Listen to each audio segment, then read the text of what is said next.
So I'm getting ready to put the head on. I got the gasket here and I sprayed it. You'll see it's like a copper paint. It's this stuff here. It's called Permatex copper spray gasket, high temp sealant. It's just specifically for copper head gaskets, and I sprayed that on, and now I'm going to lay that on top of the engine here and put the head on, and I'm going to use the high compression head.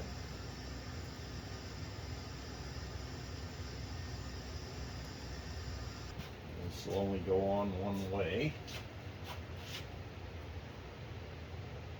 The wide slot here.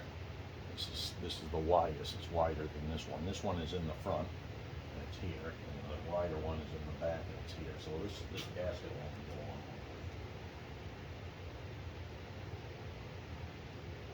way. And line that up there.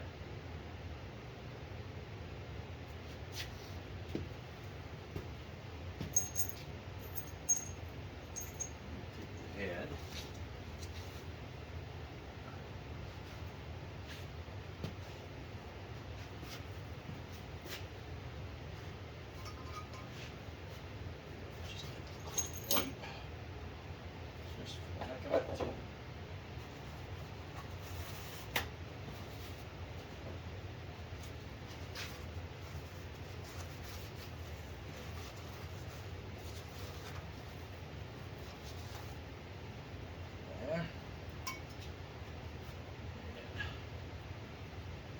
Set this head on. Actually, I think I'll drop a couple of bolts in there.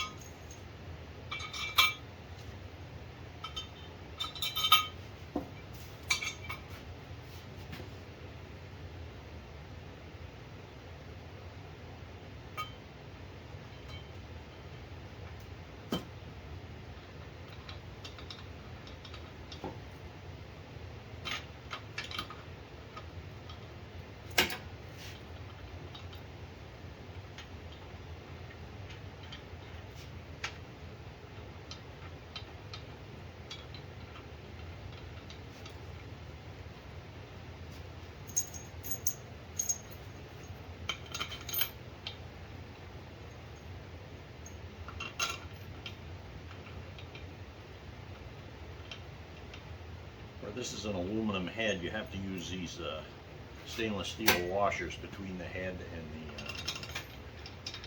bottom of the bolt. They tend to gall on the aluminum.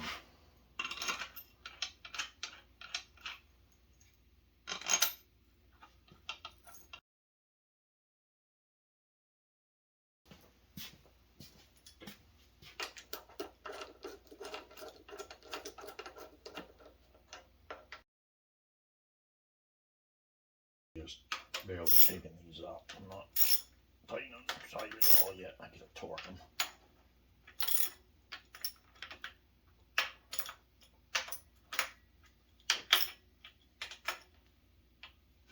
There now. So I got my torque wrench here, and I'm going to finish it at about 50 foot-pounds. Well, half foot, 50 foot-pounds. I'm going to start out and torque them all down to 35 first, and then go back and do them to 50. And I got a little printout here of the order to torque them at. So that's what I will do right now. Is that one?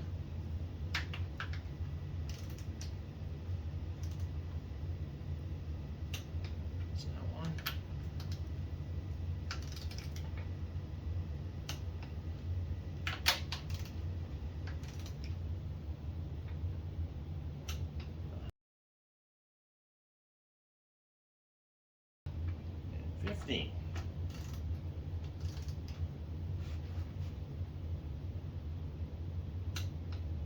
Now it took this to take this up to 50.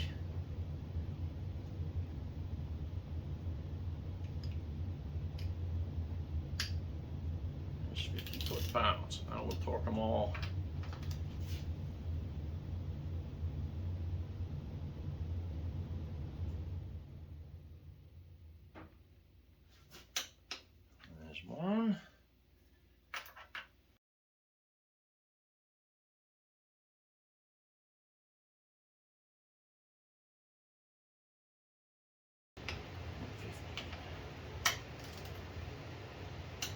There. Well, the head's on. It's looking more like an engine all the time, folks.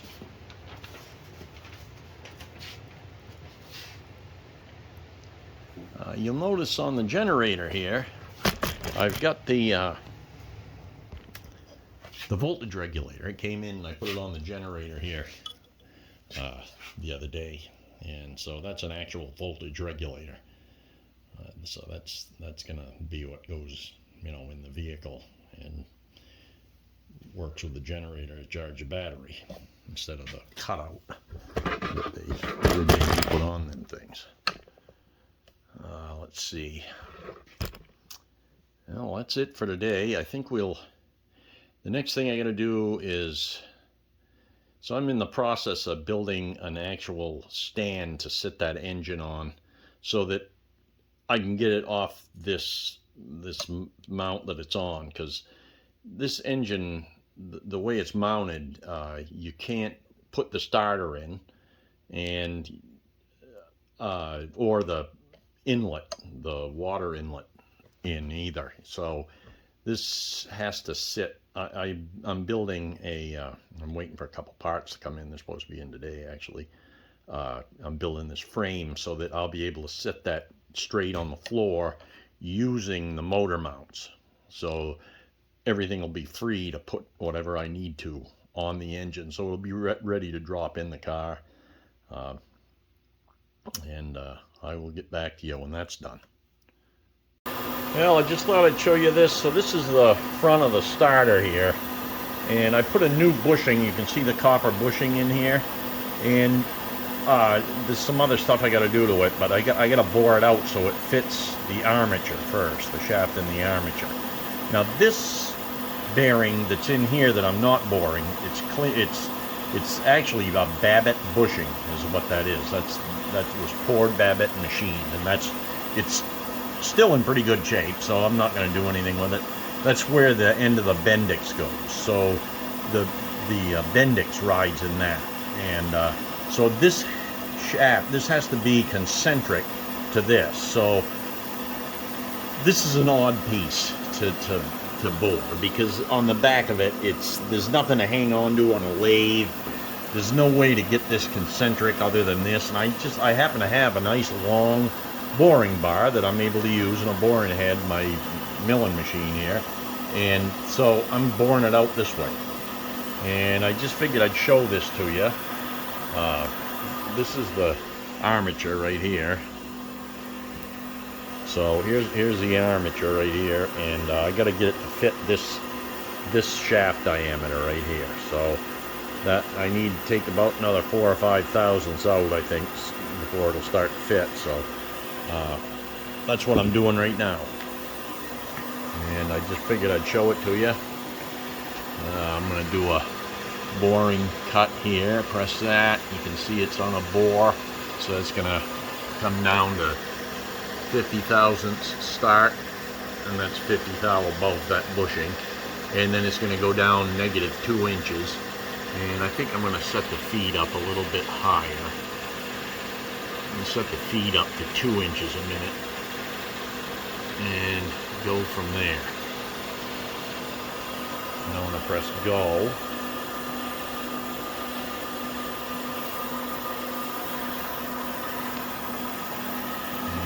Gonna bore down in there.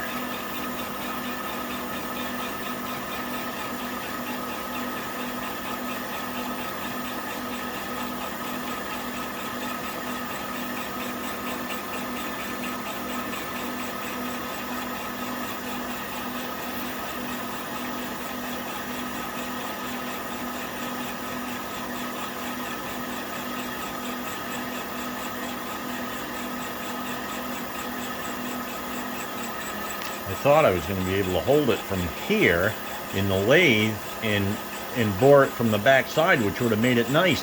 The only thing is, this is not concentric to that.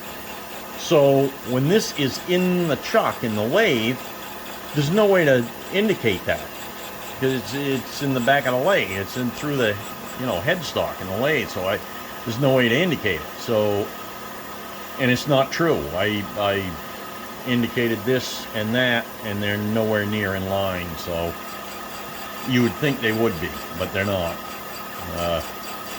Because that is a machine surface, and that's what fits into the engine block, so, but it's not. So I had to resort to doing it this way. It's okay, it'll work. Would have been a lot easier to be able to do it in the lathe, but without making a fixture. I could have made a fixture and done it in the lathe, but I just didn't feel like it. I had the bar right here, and it's worked out fine. So now that's feeding back, and so there's that. I just wanted you to see that. In the process of rebuilding the starter.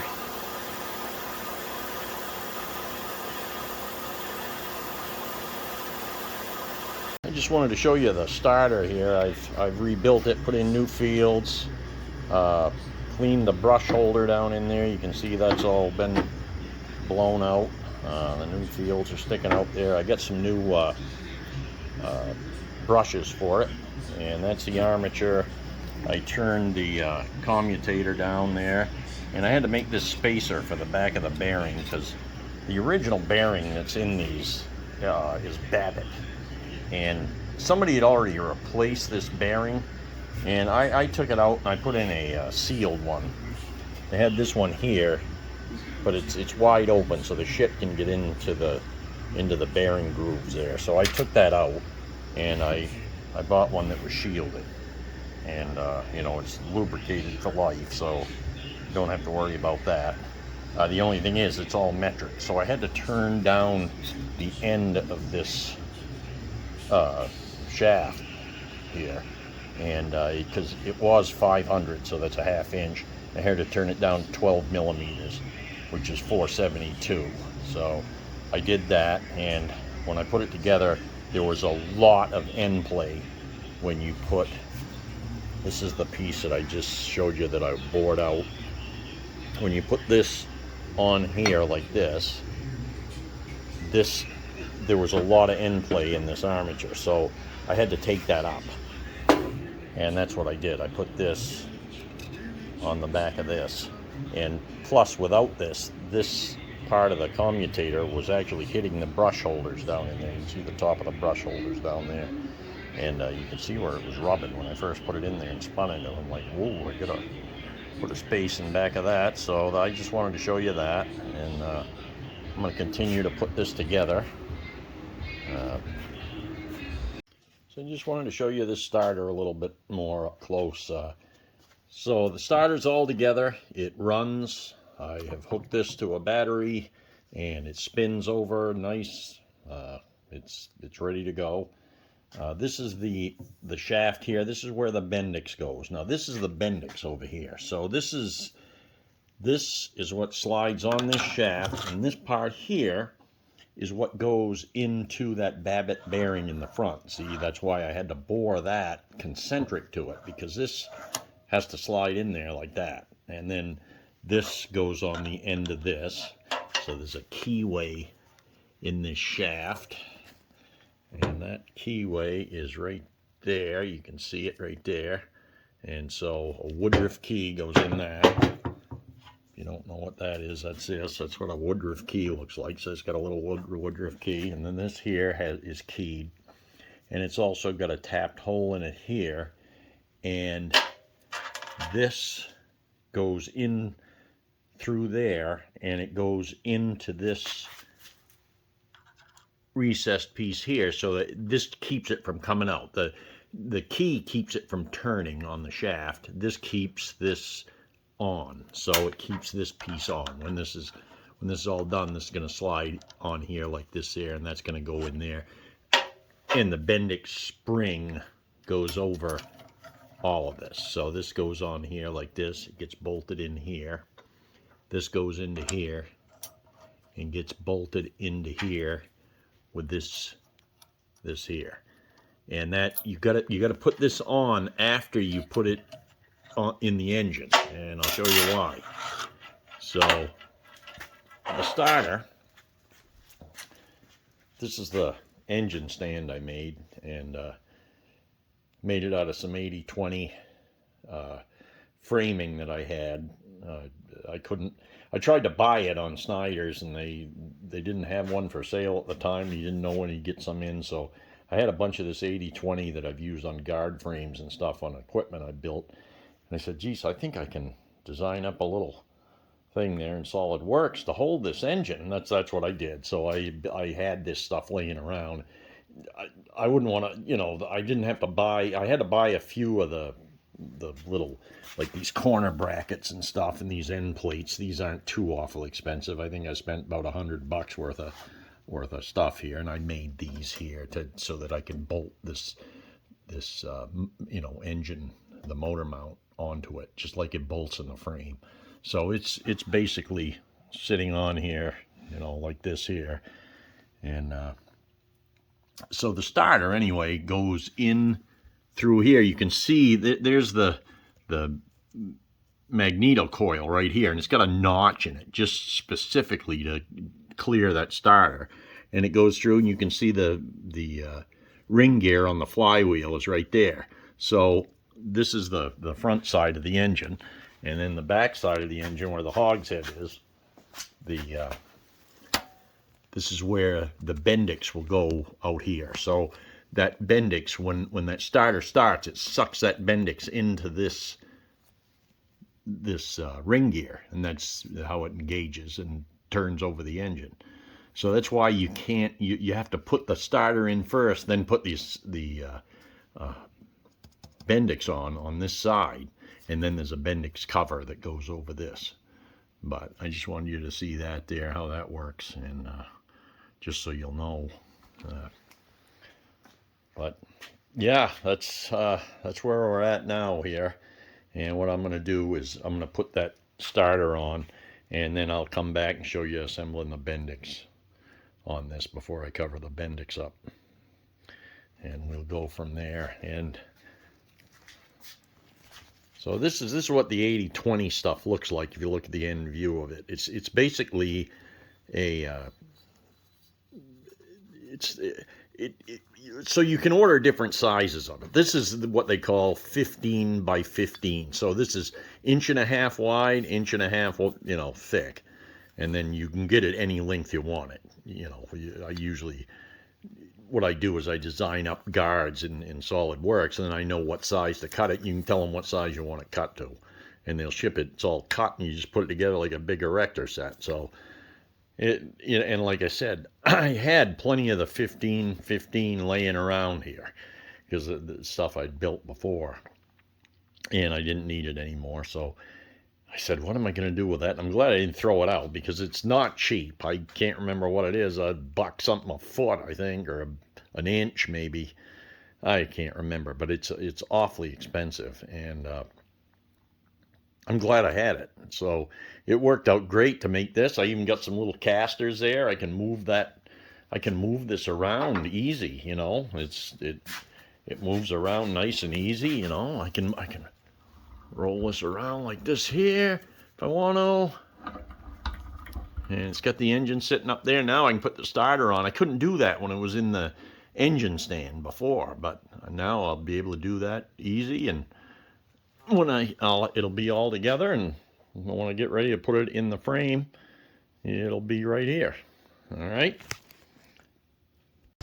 So there, the starter's all mounted in the engine, and this is the end of the starter shaft there that's sticking through the hogshead. Now we'll put the Bendix on. I'll put a little bit of oil on this before I put it in. I'm sure we'll get plenty when I start it, but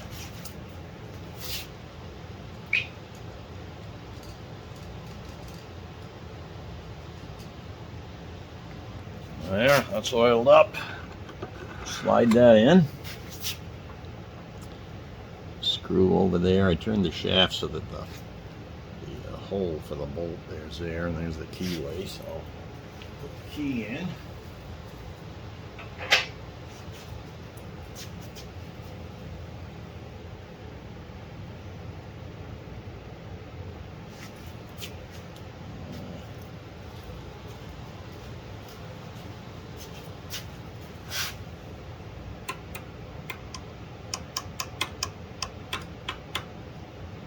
Always handy to have a piece of brass around to tap on steel stuff so you don't wreck the steel stuff. Now you put this, these ears have to go into that slot, and there's only one of them's got a key there, so you turn that up there and slide that in there like that.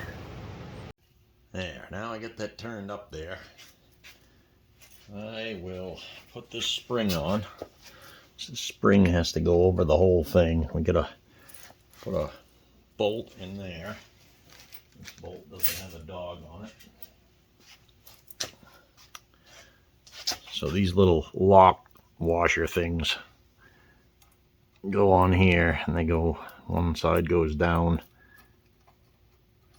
Get that started in that bolt hole here. Ah, come on.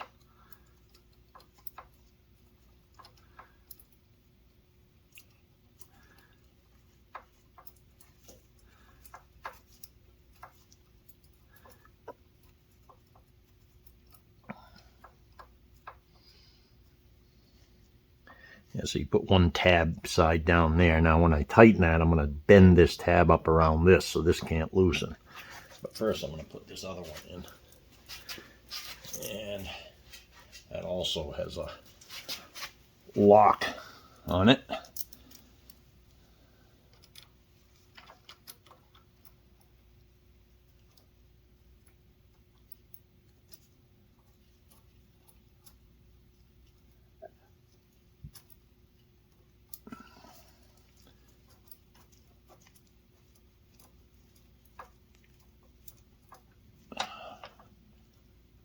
Okay, that's gonna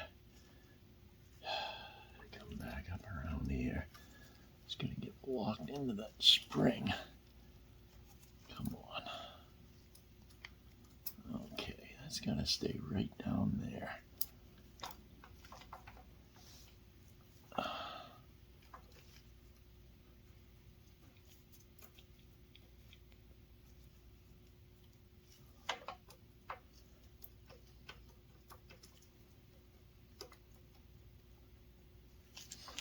Now we get a wrench.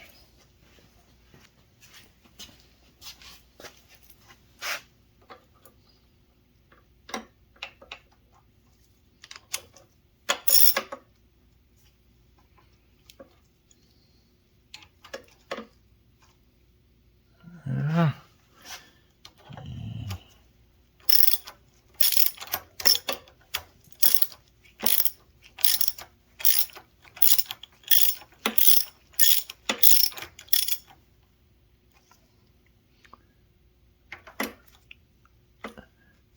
Flat over to the tab.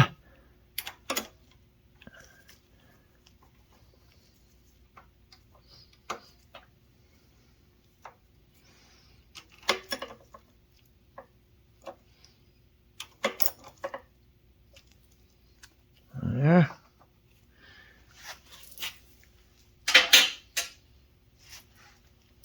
Now we'll bend them tabs up.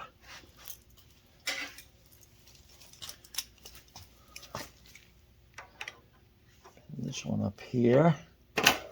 Oh.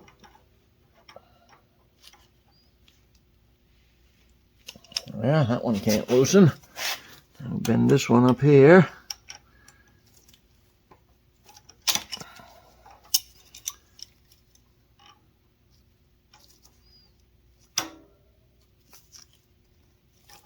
There. Well, that's locked in there.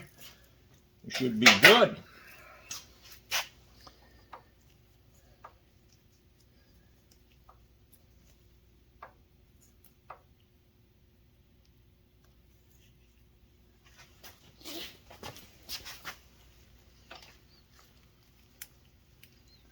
Turn that, back that thing out.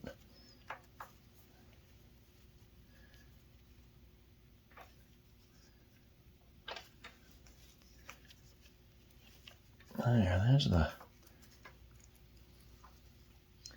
there's the gear right there, so.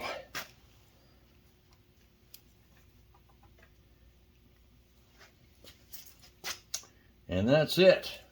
And so the next thing will be to put this cap on here. This is the Bendix cover. Goes on here like this here.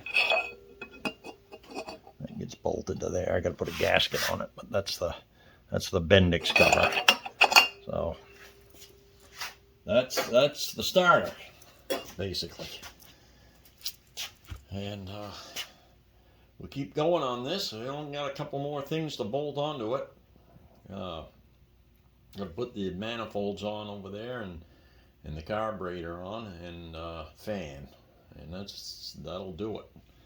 All right, we will talk with you guys later. Well, I figured I'd show you putting the carburetor together. I took and took it apart the other day, just for something a little different to work on, and I bead blasted it all and painted it up, and I'm going to start reassembling it here. I already put these butterflies in. This is the choke here, and the throttle, because this is a real bear getting these discs in here and getting those holes to line up, pushing that brass keeper in there and then bending it over, especially with the choke, because it's spring loaded, so it's open all the time. It's spring, you have to spring it to close it. So there was quite a bit of work to that. And this is a Holley carburetor. It's one of the earlier ones because the plate on it is put on upside down. The plate that tells you what it is.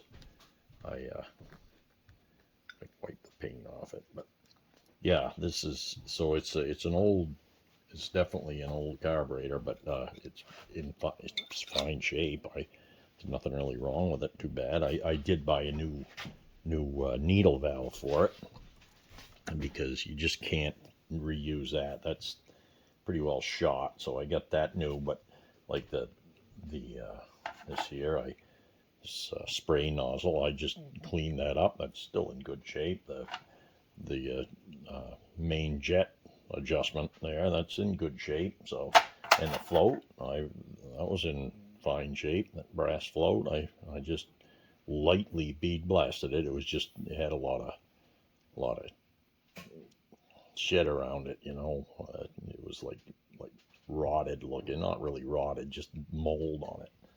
So I bead blasted that, and the little the bowl shut off there to drain the bowl. And so this is a pretty simple carburetor. There's not much to them. It's about like what's in a Briggs and Stratton lawnmower engine. So there's not a whole lot to see here. So let's see. First I'll put that spray nozzle in here. It goes down in here. I gotta get the gaskets for it.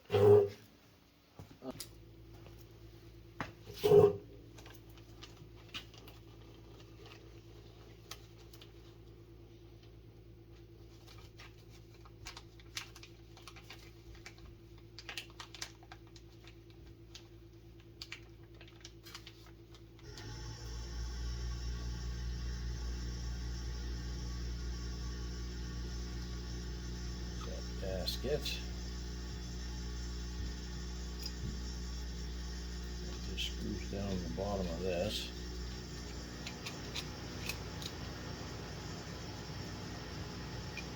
Yeah, that's all set.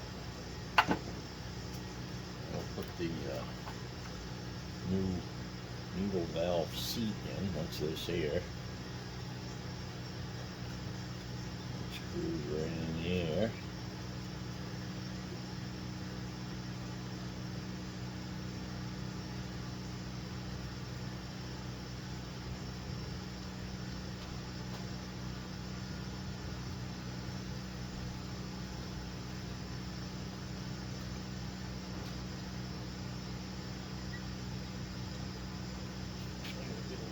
Wider screwdriver for that.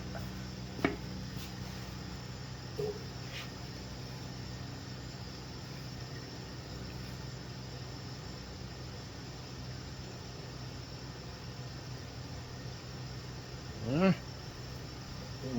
Seats in there. I'll drop the little Viton tip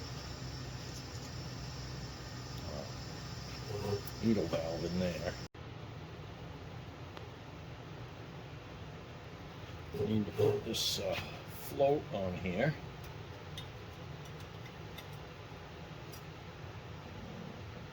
Pin right in through there.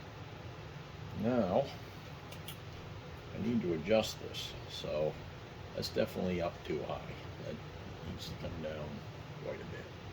It's supposed to be from this machine surface, and this is the top side, because when this is in the car, this is actually like this, so this is the top side of the float. It's going to be 1/4 of an inch from there to this machine surface right here. So okay, so I'm going to adjust this float now, and that is, when I measure that from the machine surface, I'm getting pretty close. It's actually real close.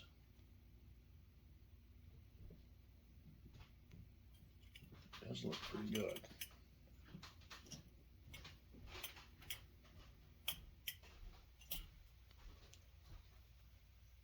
Quarter inch. Yeah. Yeah, that's 1/4 inch. So that float's adjusted right. So that's good. That's all set. So the next thing will be to put the bowl on. And we'll take the bowl gasket here, put it on here.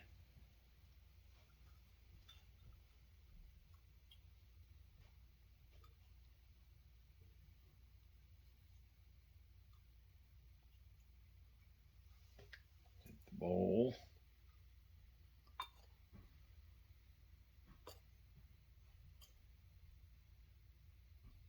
And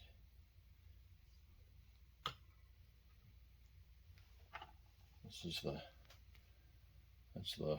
holds the bowl on. That's got a gasket on it here.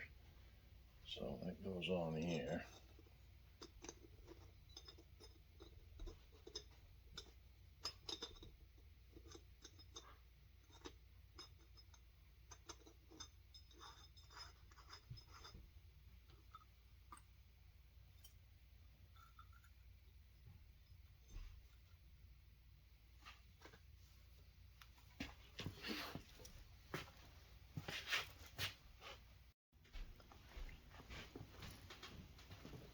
So I gotta finish putting this bowl on here.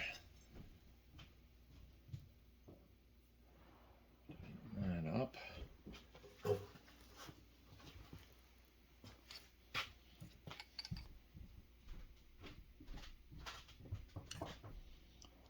Yeah, that's all tight. I'll put the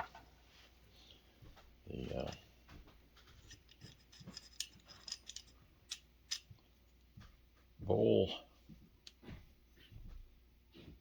drain on.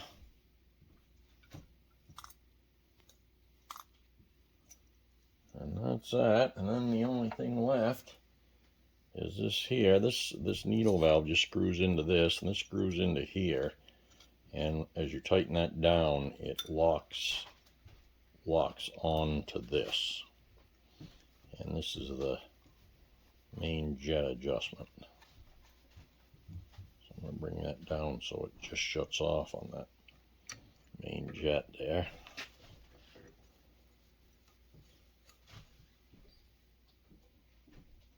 Bring that down there.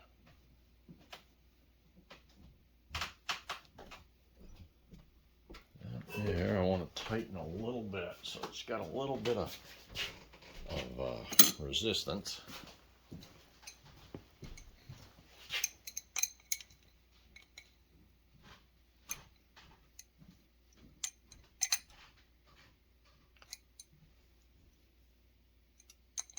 That's pretty good. One more. And I'll adjust this down till it shuts off. Right there. And I'm going to turn it out 1.5 turns, because that's about where it winds up being. So we're about where that needs to be, and that's all there is to it. And this is where the gas comes in.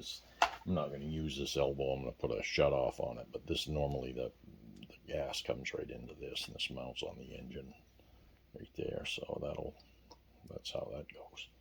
So that's the Holley carburetor for the 23 Roadster. So we will, this is the throttle, wide open, that's closed. And this is the choke end here. And that's all there is to it. Like I said, it's really just a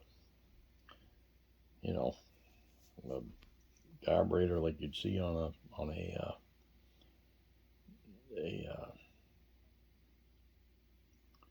Briggs & Stratton lawnmower. So that's all there is to that.